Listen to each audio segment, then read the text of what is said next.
morning, my name is Josh from CyclonesOZ, and today another detailed forecast update coming your way. We're going to start things off by talking about thunderstorms and potentially severe ones across southeastern and central Queensland. We're also going to take a general weather outlook for the tropics. We've also got a cold front heading in for Western Australia. We'll take a little look at that, and a weather outbreak expected across parts of New South Wales and Queensland at the end of next week. So all of that plus more coming up in today's weather forecast. If you are brand new to the channel, please consider subscribing. The support lately has been much appreciated, and we're getting closer and closer to 20,000 subscribers. But let's get stuck straight into things over in the southeast of Queensland. Some important stuff to be talking about throughout the course of today. Not only, as you might have noticed, especially if you live in further inland Queensland, out towards especially the Mount Isa area, it's going to be blisteringly hot today, up into the late 30s at the very least, and then into the mid 40s for some locations, and that is going to be driving the potential for some thunderstorms later on this afternoon and evening. We're going to get thunderstorms up in the Cape York Peninsula, especially around the Corumba sort of area. They will still be very isolated, and they will be remaining pulse thunderstorms out there, and the chance of some thunderstorms as well along the central Queensland coastline, extending between Airlie Beach through Mackay, Rockhampton, and down towards Bundaberg. Now, when I say chance, I mean there is a very slim chance for thunderstorms here, but I would not be surprised if one or two cells did fire up briefly between Mackay and Rockhampton. Non-severe thunderstorms, of course, really nothing worth writing home about, but again, there is the chance of some thunderstorms, and they're really hanging on for some rainfall and any interesting weather across central Queensland, so I thought it is worth talking about it. Then into the southeast of Queensland as well, you can see temperatures still remaining warm into tomorrow. You can see expecting a top into the late 20s, early 30s at some locations, with high humidity as well. It is going to be warm indeed. Early 40s, in fact, for parts of central Queensland, out towards Longreach and Hughenden. Some very warm temperatures expected out there.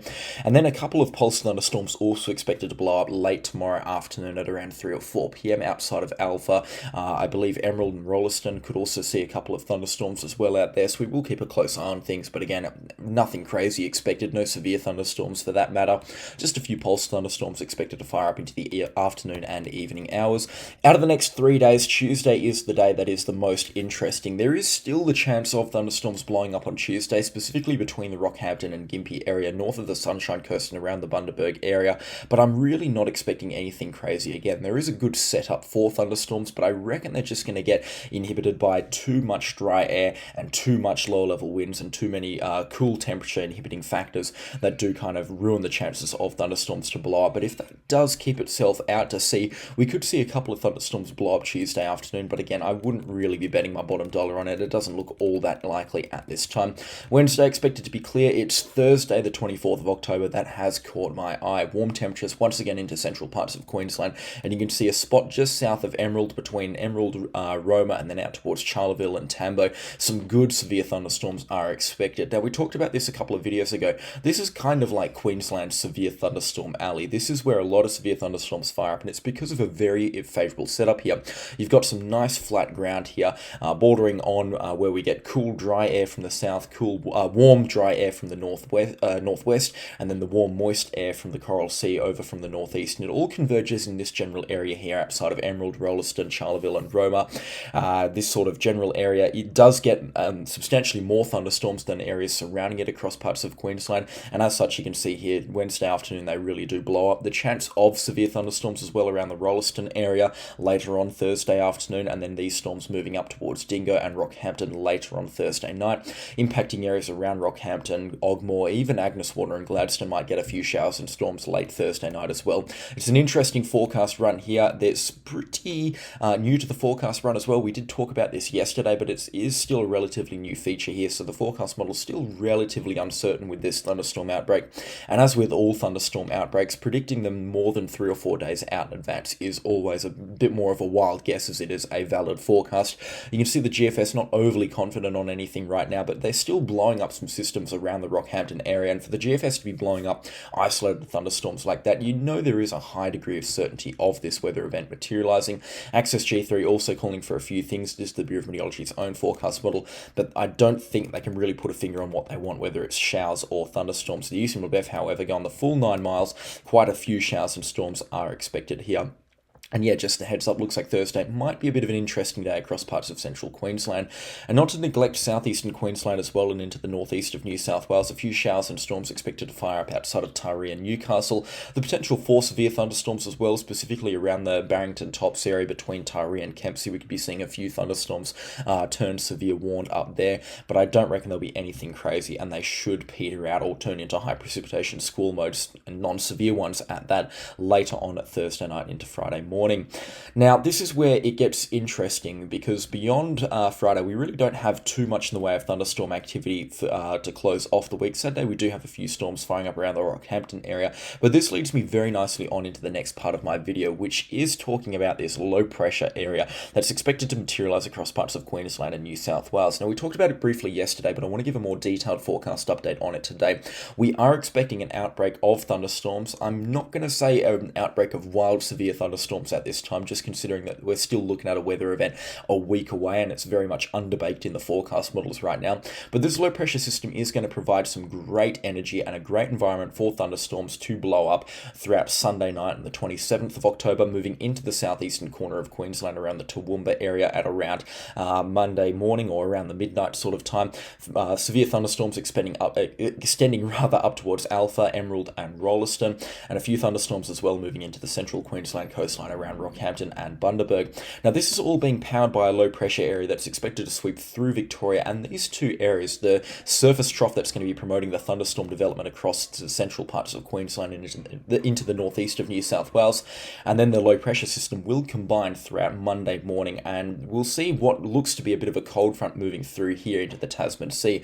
But this low pressure system here, if it gets itself jammed up with a high pressure system over in the eastern part of the Tasman Sea, nestled between New Zealand, then we could see a bit of a rainfall event unfold. Now, this was talked about yesterday in the forecast models. Monday, we're still talking about showers extending across New South Wales and parts of southeastern Queensland. But you can see here on Tuesday, showers and storms do become a little bit more persistent and a little bit more slow moving across the northeast of New South Wales. And I reckon there is a chance for a bit of a rainfall event to close off October. We could be seeing maybe up towards 150 millimetres throughout parts of northeastern New South Wales between Coffs Harbour and up towards Lismore on Sunday, Monday and Tuesday. Again, that's a little bit of a wild stretch right now, and you can probably tell by the way I'm speaking, I'm still very uncertain on this, and I'm just throwing around things to get a feel of what this weather event is going to actually look like. And of course, we're going to have to give more detailed forecast updates on it later on this week. So if you are interested in that, then make sure you are subscribed. There's no better way to stay up to date on the weather around Australia than by subscribing to this channel.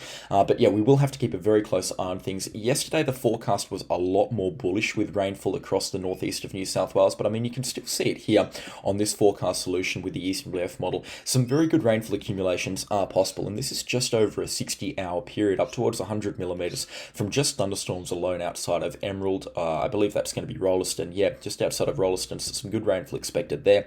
And then down towards Chinchilla and Strandthorpe, we're also looking at rainfall accumulations between 40 and 80 millimetres, and some good stuff as well into the northeast of New South Wales, and rainfall extending right down the New South Wales coastline and into the Gippsland region of Victoria, where some rainfall is expected there.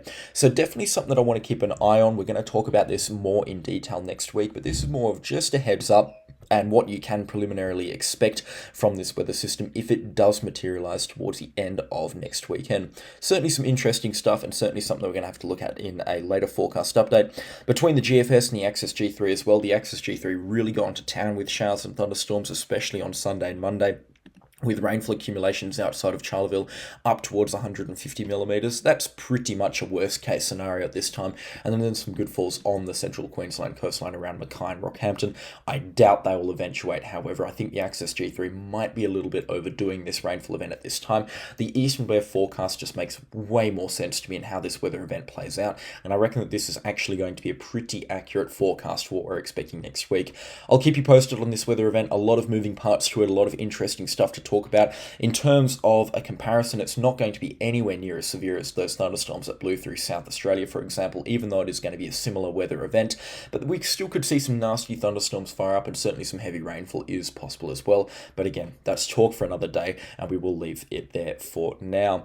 Now, just a general tropical update as well. We still have some rainfall and storms expected across much of far northern Western Australia and into the Northern Territory as well. Some good falls expected over the next 10 days.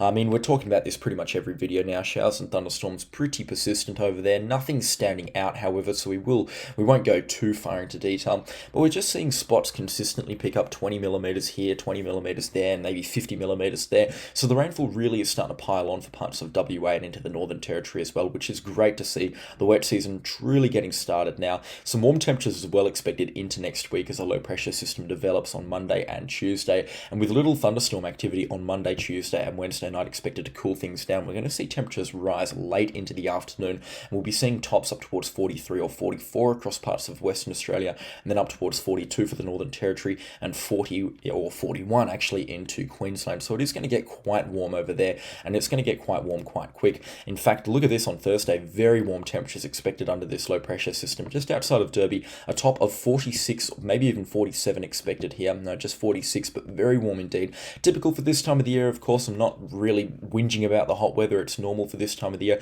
but it certainly looks like it's going to warm up, especially across parts of Western Australia very quickly.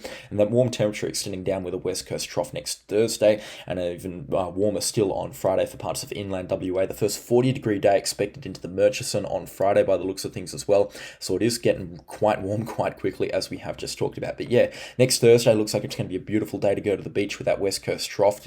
Winds are going to be calm, temperatures are going to be warm. It's going to be a beautiful one indeed before those temperatures do temporarily cool down for the weekend, warming up again next week if this forecast model cares to load in, but it doesn't look like it's going to do that. But yeah, very warm on Thursday. I mean, take a look at this, up to 32 degrees in Perth on Thursday by the looks of things. Very, very warm indeed. And then yeah, next week, as we've just talked about, warming up quite rapidly. Monday 32, and then on to next Tuesday the 29th of October, up towards 34 degrees in Perth. Very warm indeed, and I'm really hoping that this does eventuate.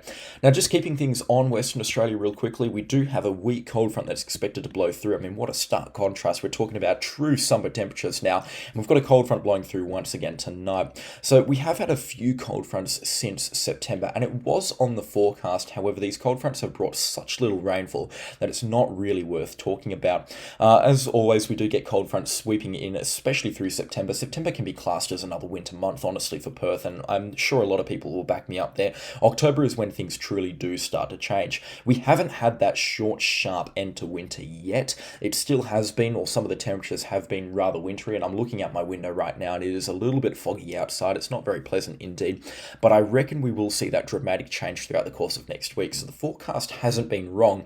It's just been delayed by about 2 or 3 weeks, which is unfortunate to see because I don't like being out by 2 or 3 weeks. That's not very good indeed as a forecaster. That weak cold front is expected to sweep through at around 4 or 5 p.m. tonight for Perth, so make sure you do stay safe on the roads. It is going to be a little bit wet. A couple of millimetres expected, potentially up towards 5 or 8 millimetres for some of the southern suburbs, maybe up towards 10 or 12 millimetres for some of the hills. Some good rainfall possible as well along the south coastal region, up towards 15 millimetres there, and a few drops also penetrating into the central parts of the wheat belt as well, getting further out than Great Southern Highway, and you can see rainfall extending out towards about Corrigin and Darwin before it really does peter out. Still a couple of drops of rainfall are expected deep around into the wheat belt by around midnight, but the rainfall will be pretty light out there and probably not registered at all for the majority of locations. But yeah, just another little bit of rainfall to top up the rain gauges and get those dams a little bit more water in them, especially if you live in the true southwest. It is going to be a little bit wetter than normal, especially for this time of the year. But again, that rainfall really isn't going to be hanging around, and it's not going to make itself present into inland, the wheat belt, for example. And by tomorrow morning, it will be all but cleared out for parts of the southwest, just excluding the south coastal region. A few showers persisting for Albany and Esperance and communities in between, but for the most part, the showers will be completely cleared out by then.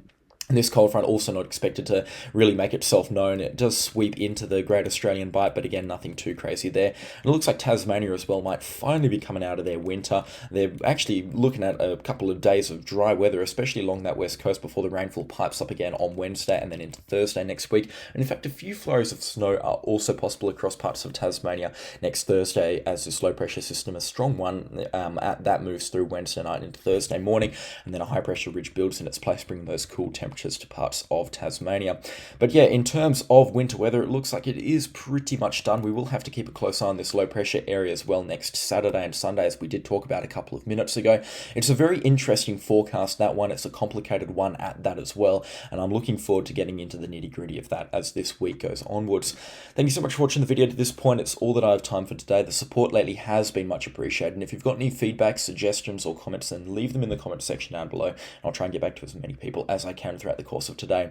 Enjoy your Sunday. Special shout out to the channel sponsors. Their names are on screen right now. Could not run this show without them, and the reason that I have access to all of this fantasy software, the software, by the way, is Winnie.com. I don't know why I don't make that obvious in every single video. I might whack something in the description from now on. I get a lot of questions about that, actually. It's a fantastic piece of software, and I highly recommend you go on to check them out. But yeah, it's just simply fantastic, and it's what allows me to make these videos that I like to think are very detailed and quite useful to a lot of people. But yeah, that is all for me today, and I'll catch you all in the next storm. Goodbye.